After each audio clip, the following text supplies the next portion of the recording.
Bismillahirrahmanirrahim. Assalamualaikum warahmatullahi wabarakatuh. Salam sejahtera bagi kita sekalian. Om Swastiastu, Namo Buddhaya, salam kebajikan. Bapak Ibu sekalian, lebih khususnya para sobat migran, para pekerja migran Indonesia di negara-negara penempatan, perkenankan pada hari ini, hari Selasa tanggal 16 April 2024, saya sebagai Kepala BP2MI menyampaikan keterangan pers terkait hasil rapat terbatas yang dilaksanakan di kantor Kementerian Koordinator Perekonomian yang terkait isu yang selama ini cukup dinamis dan banyak mengundang respon para pekerja migran Indonesia tentang pemberlakuan Permendag nomor 36 tahun 2023, yaitu terkait kebijakan dan pengaturan impor dan juga PMK atau Peraturan Menteri Keuangan nomor 141 ya, tentang ketentuan impor barang milik pekerja migran Indonesia. Sebagaimana yang saudara-saudara dan juga rekan-rekan media bisa mengikuti dari perkembangan media di lapangan selama ini. Ya.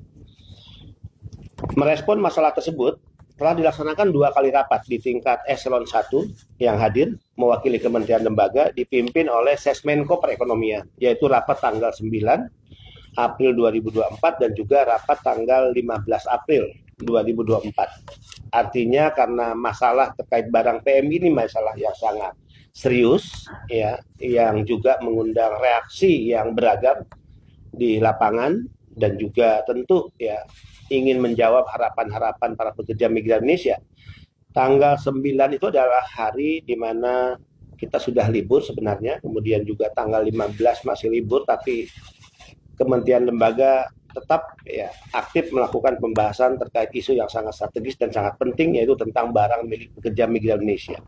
Menindaklanjuti 2 kali rapat di tingkat eselon 1 tanggal 9 dan tanggal 15 April, hari ini di kantor Kementerian Koordinator Perekonomian tanggal 16 April 2024 telah dilaksanakan rapat yang mengundang pihak-pihak terkait.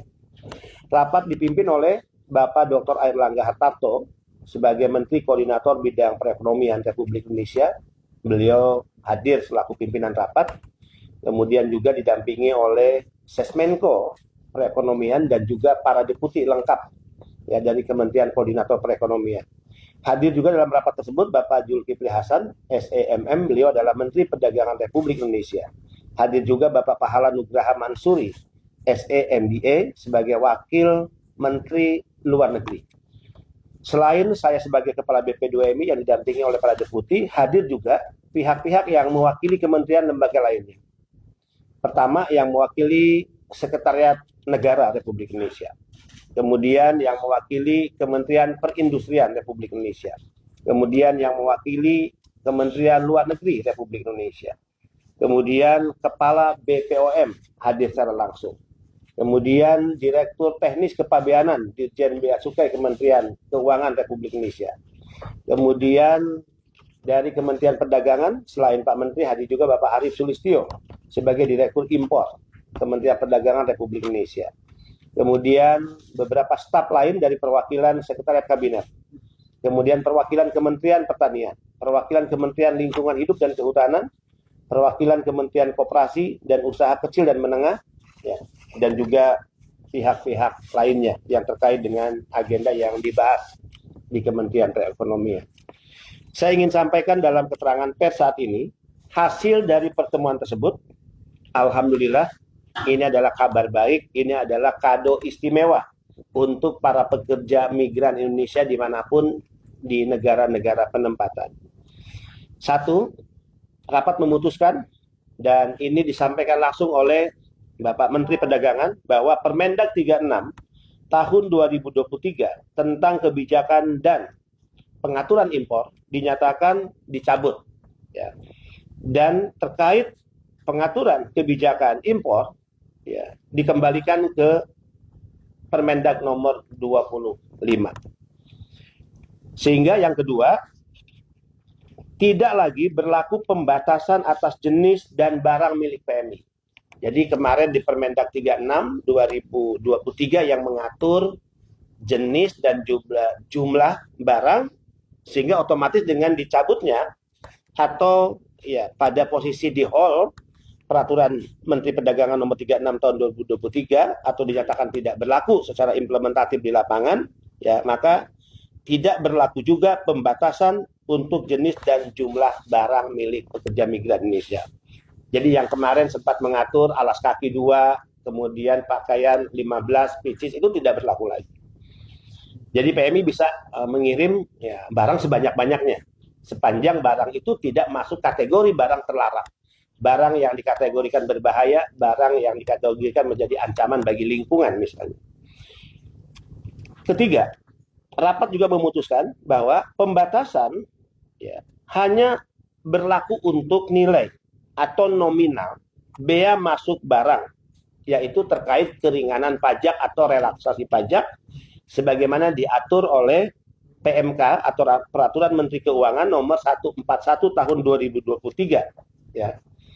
Yaitu Peraturan Menteri Keuangan tentang ketentuan impor barang milik pekerja migran Indonesia, di mana dalam peraturan tersebut ya PMI atau barang pekerja migran diberikan relaksasi pajak 1.500 US dollar dalam 1 tahun.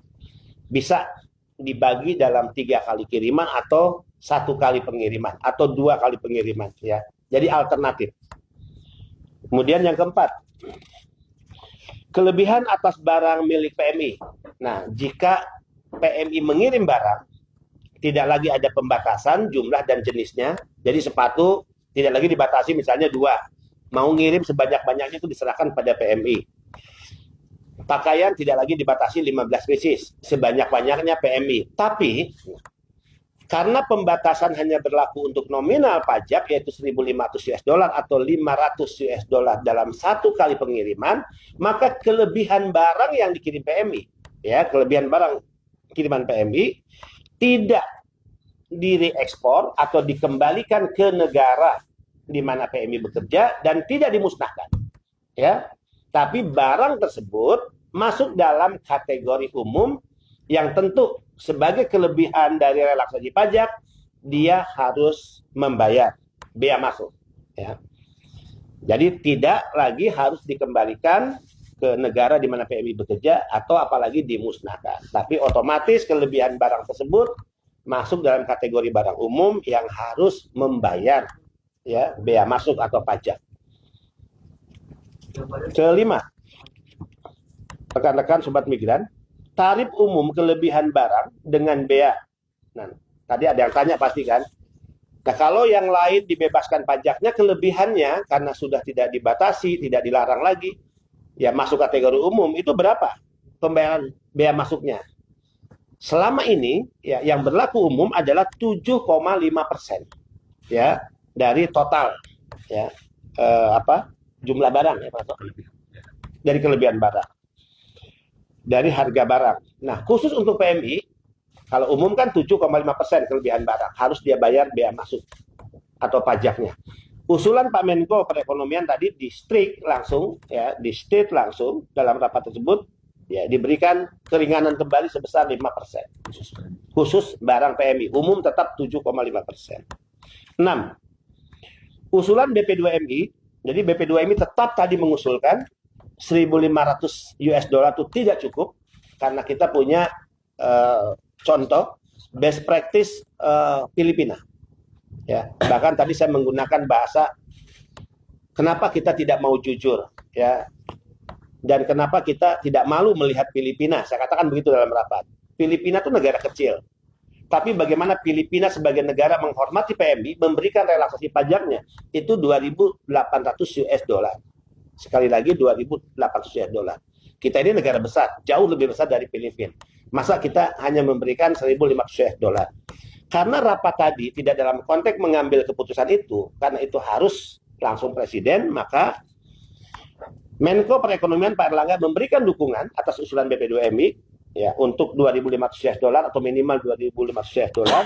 Menteri Perdagangan juga tadi Pak Zulkifli Hasan memberikan dukungan sehingga usulan itu nanti akan dibawa dalam rapat terbatas dengan Presiden karena keputusannya harus dalam rapat terbatas dengan Presiden. Mudah-mudahan tentu usulan ini akan berhasil.